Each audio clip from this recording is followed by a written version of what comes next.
ఓం విఘ్నేశ్వరాయ నమ. శ్రీ వెంకటేశ్వర స్వామి వారి దివ్య చరిత్ర 2వ అధ్యాయము.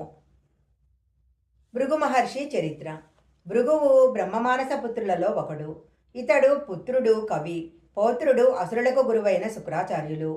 భార్గవ వంశ మూలపురుషుడైన భృగువు బ్రహ్మ హృదయ స్థానం నుంచి జన్మిస్తాడు.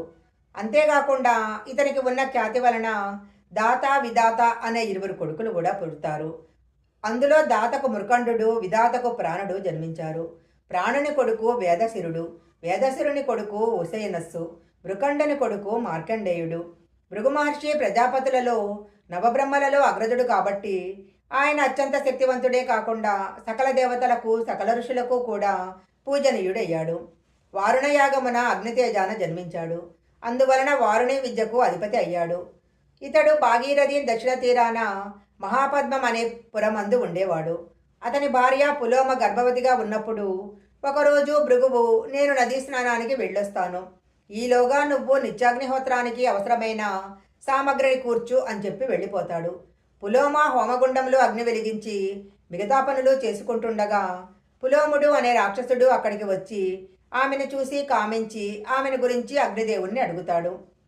నేను నిజం చెప్పినట్లయితే పులోమకు హాని కలుగుతుంది, అబద్ధం చెప్పినట్లయితే నాకు అసత్య దోషం అంటుతుంది అని అగ్నిదేవుడు యోచించి చివరకు నిజమే చెప్పాలనే నిర్ణయంతో ఆమె భృగు మహర్షి భార్య అయిన పులోమ అని చెప్తాడు. పులోముడు ఆమెను పెళ్లిగాక ముందు ప్రేమిస్తాడు. కానీ పులోమ అతన్ని తిరస్కరిస్తుంది. ఇప్పుడు సమయం వచ్చింది కాబట్టి ఆమెను చెరబట్టాలి అనుకుంటాడు.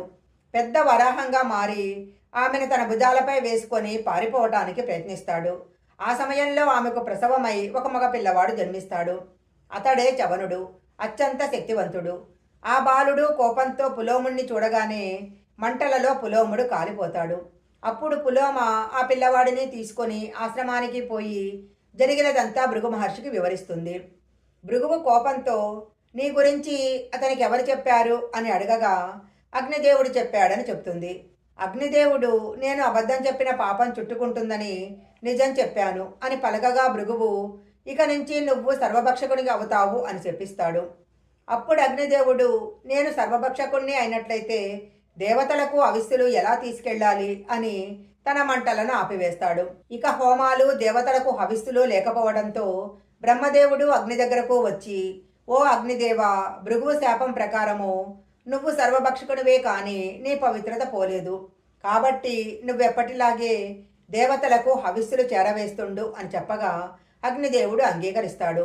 ఇంతటి శక్తిమంతుడు ఆ భృగు మహర్షి. భగవద్గీతలో శ్రీకృష్ణ మహాత్ముడు భృగువు గురించి ఇలా పలుకుతాడు. మహర్షులలో భృగు మహర్షిని నేనే, అక్షరాలలో ఓంకారం నేనే, యజ్ఞాలలో జపయజ్ఞం నేనే, స్థావరాలలో హిమాలయం నేనే అని పరమాత్మ పలుకుతాడు. అందువలన శ్రీ మహావిష్ణువే భృగు మహర్షి అని అవగతమవుతున్నది.